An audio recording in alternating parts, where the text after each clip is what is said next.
Halo guys, kembali lagi bersama channel ini Emi Cineview. Masih melanjutkan kisah Vector of the Destiny atau Zhe Tianji, dimana sebelumnya perjamuan elit telah dibuka oleh Kaisar Tianluhan. Di sini dia sebagai perwakilan dari ratu, sebagai penguasa tertinggi. Entah kenapa sang ratu sendiri tidak hadir. Di dalam donghua animasinya sendiri dia memang jarang kelihatan di depan umum. Mungkin dia lebih senang memerintah dari istananya. Di samping itu akhirnya Chang Sheng berhasil menembus pemurnian dengan bantuan mutiara darah naga Jusa pastinya. Oke, tak perlu lama-lama lagi, inilah Vector of the Destiny part yang ke-9.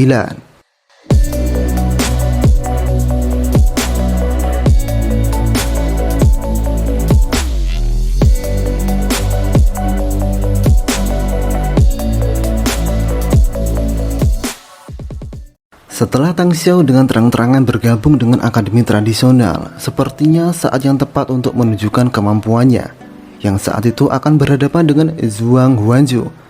Tak perlu lama-lama mereka berdua kemudian memulai pertarungan. Pertarungan mereka berdua sangat sengit.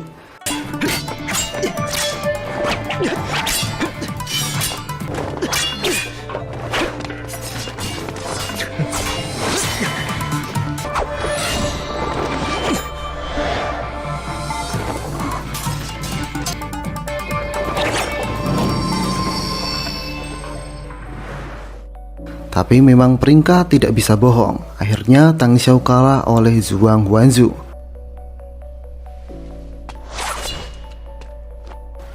Di tempat lain, Qiu Shanju yang ingin pergi ke perjamuan elit dihadang oleh Nanke. Sepertinya Nanke mengetahui rencana pertunangan itu, sehingga menahan Qiu Shanju agar gagal.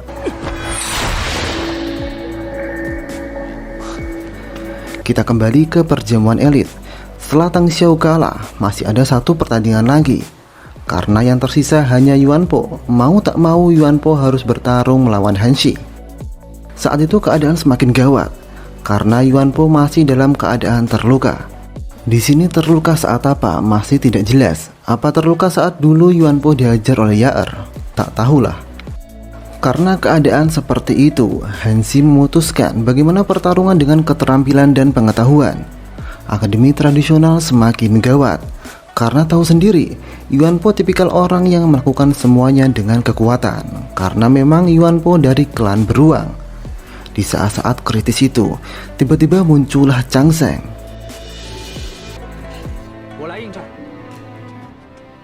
Su Weixing seketika terkejut dan panik dong. Kenapa? Kok bisa Chang Sheng masih hidup? Sehingga kini Chang Sheng yang akan maju melawan Han Shi, di mana di sini Han Shi sudah berada di tingkat pendalaman Erebus, dengan kata lain 2 tingkat di atas Chang Sheng. Diputuskan Chang Sheng dan Han Shi bertanding dengan pengetahuan teknik yang sama-sama mengarahkan ke Jian dan Lulu. Bila kalian pernah bermain manajer soccer, kasarnya seperti itulah. Saat itu Han Shi dan Chang Sheng mengarahkan dengan sangat sengit. 蓝雨入怀，苍崖九变尊严，南苑垂鞭，入华灵屋，风雪出击。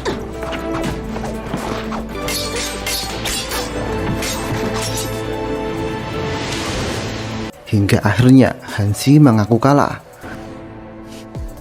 我认输了。 Tapi terlihat Jian masih tak terima dan masih saja menyerang Lulu. Sampai Lulu juga menyerang balik.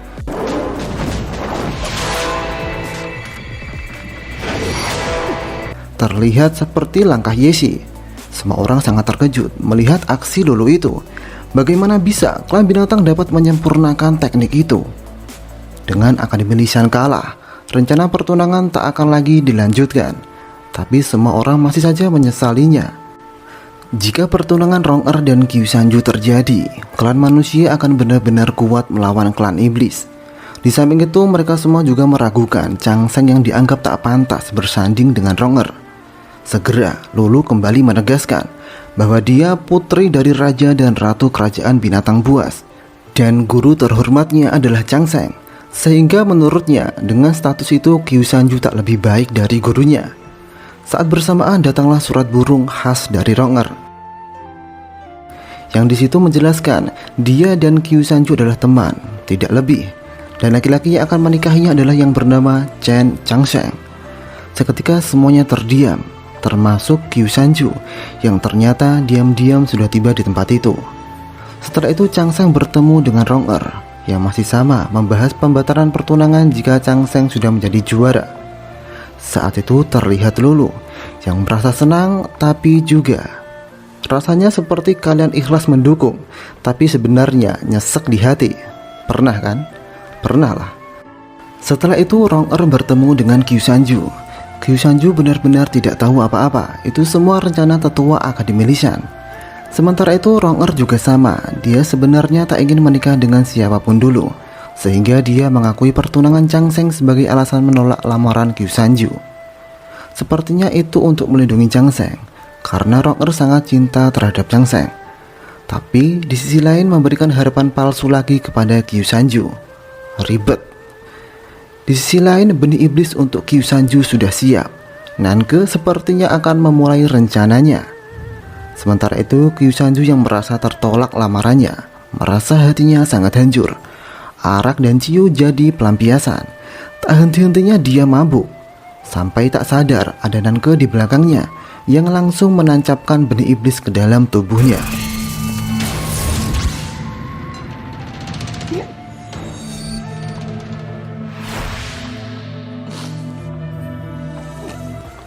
Di tempat lain, Rong Er bertemu dengan Sang Ratu. Rong Er merasa Sang Ratu sedang marah karena aksi Rong Er yang ceroboh di perjamuan elit. Segera Sang Ratu berkata kecewa terhadap Rong Er. Bisa-bisanya blunder seperti itu. Walau Sang Ratu memberikan keputusan sepenuhnya ke Rong Er, tapi aksi Rong Er tak bisa dibenarkan oleh Sang Ratu karena efek buruknya sangat besar. Akademi Lishan dan Qiu Sanju pasti kecewa, merasa terpuruk dan direndahkan. Di sisi lain, Changsheng pasti akan mendapatkan masalah lebih serius. Menyadari akan hal itu, Rong Er siap mendapatkan hukuman. Walau Sang Ratu tak benar-benar menghukum Rong Er, Rong Er dengan sendirinya akan menghukum dirinya dengan 100 cambuk penyucian jiwa.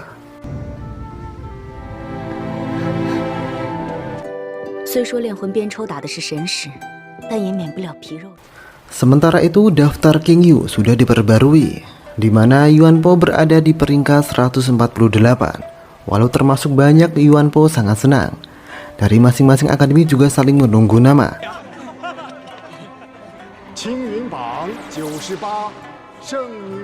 Selanjutnya giliran Tang Xiao yang naik menjadi 32, yang awalnya 36. Apakah julukannya berganti Tang 32? Sepertinya tidak. Sementara itu Huang Huanju di peringkat 11 dan Kijian peringkat 10 dan JB peringkat 3. Dan secara mengejutkan peringkat kedua adalah Lulu. Mereka sangat tak menyangka akan hal itu. Dan untuk yang pertama, sang Daraponix Rong Er. Sudah wajar lah. Walau Lulu tak menerima hal itu, dia berharap gurunya lah yang menjadi nomor 1. Berbicara tentang Qiu Sanju, di mana peringkatnya? Sepertinya dia sudah di atas daftar King Yu. Belum tahu juga sih. Setelah mereka mengetahui perubahan daftar King Yu, Yuan Po dan Tang Xiao pergi untuk membeli obat. Terkejutnya Tang Xiao bahwa tempat yang selama ini dia mendapatkan barang-barang secara gratis kini tidak bisa lagi. Tang Xiao harus membayarnya. Bukan itu saja, Tang Xiao diminta juga mengembalikan semuanya. Diketahui toko itu milik keluarga Tang. Mungkin ini efek dari Tang Xiao yang bergabung dengan akademi tradisional sehingga membuat keluarganya marah. Dan benar saja, saat Tang Xiao pulang untuk meminta kejelasan, dia langsung disuruh berlutut oleh ayahnya. Ayahnya sangat marah. Tang Xiao keluar dari akademi Tiandao, apalagi bergabung dengan akademi tradisional. Keluarganya mulai sekarang tak akan memberikan uang lagi kepadanya. Tapi itu tak membuat Tang Xiao menyerah. Dia malah bertekad membuktikan kemampuannya. Sementara itu Changsheng tak sengaja bertemu dengan Sang Ratu saat mencari tanaman obat-obatan di Taman Bunga Kaisar Taizong. Dan masih sama, Changsheng belum tahu wanita itu adalah Sang Ratu. Di sana mereka berdua kembali mengobrol dengan nyaman. Di sana Changsheng mengatakan, sungguh lucu. Dia yang selalu mengobati orang lain, tapi dirinya sendiri tidak bisa mengobati dirinya. Sehingga Sang Ratu saat itu tahu masalah darah perak Changsheng. Dan umur Changsheng tak sampai 20 tahun. Setelah Chang Seng selesai mendapatkan obat-obatan, terlintas di benak Tang Xiao bagaimana jika menjual barang tak terpakai di pasar gelap atau pasar bawah tanah. Kemudian Tang Xiao membawa Chang Seng dan yang lain ke sebuah nenek tua yang ternyata bukan nenek biasa, melainkan penjaga gerbang pasar tersebut. Singkat cerita, akhirnya mereka semua masuk ke pasar tersebut. Untuk bertransaksi di pasar itu harus memakai topeng untuk menyembunyikan identitas asli. Namanya juga pasar bawah tanah, penuh dengan pembunuh dan bahaya. Di sana Tang Xiao mulai menjual barang-barang. Tang Xiao adalah pemuda yang sejak dulu pandai berdagang. Dengan rasa simpati yang tinggi, Chang Seng dan yang lain tahu apa yang menimpa Tang Xiao. Di samping mereka berjualan, mereka juga membeli beberapa barang. Saat itulah tiba-tiba Chang Seng diserang oleh orang-orang tak dikenal. Beruntung Rong-er cepat datang dan menyelamatkan Chang Seng. Sepertinya itu adalah ulah klan iblis berjubah hitam, karena Chang Seng dianggap ancaman besar. Tapi kali ini pihak klan iblis merencanakan sesuatu yang licik, dan ketua iblis tak akan capek-capek turun tangan. Rencana apakah itu? Kita lihat nanti. Ternyata bukan Chang Seng saja, serangan klan iblis ternyata semakin intens terjadi di kota Chengdu, bahkan ke dalam akademi. Dan ada fakta, semua korbannya adalah murid-murid yang ada di dalam daftar King Yu. Sehingga semua murid, terlebih yang termasuk dalam daftar King Yu, disuruh waspada. Qiu Sanju dan Rong-er juga diminta untuk intens berpatroli. Di saat itulah Chang Seng dan yang lain dikagetkan dengan sosok mayat yang tergeletak di depan akademi tradisional, yang ternyata itu adalah Gu Guang. Saat bersamaan datang orang-orang dari akademi Tiandao. Karena melihat Gu Guang mati, apalagi berada tepat di depan akademi tradisional, sontak mereka semua menuduh Chang Seng lah pelakunya. Walau sudah menjelaskan sebenarnya bahwa mereka tak tahu apa-apa, Chang Seng dan yang lain tetap dibawa kepada tetua Xin untuk dimintai penjelasan. Sesampainya di sana, Chang Seng disuruh mengakui pembunuhan itu. Apalagi Gu Guang pernah berkonflik dengan akademi tradisional. Pihak akademi tradisional tak lantas diam. Mereka juga membela, sampai akhirnya diselidikilah barang bukti tersebut yang berupa pisau untuk membunuh Gu Guang. Dari hasil pemeriksaan diketahui pisau itu tak berasal dari siapapun, tapi kemungkinan besar keluarga Tang tahu, karena sebagai keluarga pasukan senjata terbesar. Sampai akhirnya penyelidikan masih akan berlanjut, dan orang-orang akademi tradisional dilarang keluar dari kota Chengdu tanpa izin. Efek dari insiden itu tak berhenti begitu saja, karena keluarga Tang juga terseret dalam kasus pembunuhan itu. Tokoh-tokoh keluarga Tang kemudian dijarah dan dihancurkan, bahkan ayah Tang Xiao sampai terluka. Yang disinyalir ia adalah dalang dibalik semua ini. Mendengar ayahnya terluka, Tang Xiao langsung bergegas menemuinya. Di sana Tang Xiao dan ayahnya kembali mengobrol. Dengan keadaan sekarat, ayahnya kembali berharap Tang Xiao kembali ke Akademi Tiandao, karena Tang Xiao adalah penerus bisnis keluarga Tang. Akademi tradisional telah membawa petaka. Jika masih tidak mau, ayahnya tak bisa berbuat apa-apa lagi. Mungkin saja penerus bisnis keluarga Tang akan diturunkan sepenuhnya kepada adiknya, yaitu Tang Hai. Walau sebenarnya dia anak adopsi. Disinilah Tang Xiao dihadapkan dilema yang sangat besar. Apalagi setelah itu dia bertemu dengan Tang Hai. Tang Hai sepertinya sangat bisa diandalkan dalam mengurus bisnis keluarga Tang. Tang Hai meminta kakaknya jangan buat masalah lagi. Sementara itu, Chang Seng terpaksa dijemput oleh pendeta Xian untuk ditahan sementara di penjara istana. Di sana, Chang Seng bertemu dengan kepala penjara bernama Zhou Tong. Seperti penjara dan kepala penjara pada umumnya, mereka memaksa Chang Seng untuk mengakui pembunuhan itu. Tapi karena Chang Seng merasa dia benar, dia tetap tak akan mengakui sebagai pembunuh itu. Sehingga kemudian Chang Seng disiksa dengan cambuk penyucian jiwa. Walau berhenti di cambukan yang keempat karena dia sudah pingsan.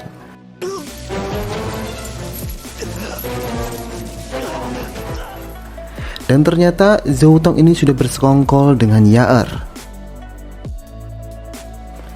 Sementara itu Rong-er yang mendengar bahwa Chang Seng telah dijebak kemudian menemui sang ratu. Rong-er meminta ke ratu untuk bertindak adil, dan membersihkan nama baik Chang Sheng. Saat itu sang ratu tak bisa bertindak gegabah karena masalah ini menyangkut banyak pihak. Apalagi Yaer yang merupakan dari keluarganya disinyalir juga terlibat. Dia tak bisa dong gegabah membuat nama keluarganya sendiri tercemar. Kemudian Rong-er diminta tidak usah ikut masalah ini karena sangat berbahaya dan fokus saja latihan. Tapi Rong-er saat itu tetap bertekad mencari bukti untuk membebaskan Chang Sheng. Rong-er kemudian menemui Chang Sheng. Chang Sheng berkata baik-baik saja, walau wajahnya yang pucat tak bisa bohong bahwa dia disiksa di tempat itu. Rong-er berjanji akan cepat menemukan bukti. Setelah Chang Sheng ditahan, sangat aneh, pembunuhan murid di kota Sendu tiba-tiba berhenti. Itulah yang membuat Chang Sheng semakin tersudut. Di sisi lain, Lulu meminta bantuan ke Jenderal Jin untuk menyelamatkan gurunya. Tapi Jenderal Jin meminta maaf, ini sudah masalah pembunuhan klan manusia. Klan binatang tak bisa ikut campur. Setelah itu, Lulu yang khawatir dengan Chang Sheng mencoba menemuinya dengan kumbang teleportasi.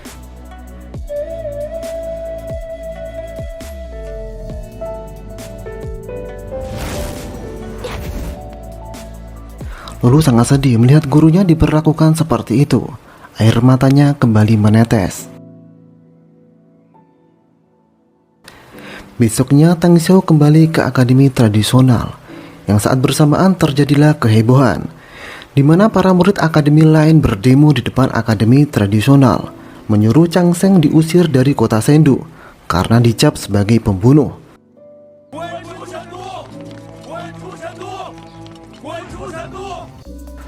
Beruntung kemudian Moyu datang dan menghentikan demo itu dengan perintah dari ratu untuk meminta semua murid agar tetap berada di akademi masing-masing. Dengan kata lain, sang ratu mengingatkan bahwa masih lockdown untuk murid-murid akademi. Akhirnya demo itu bubar dan para murid akademi kemudian kembali.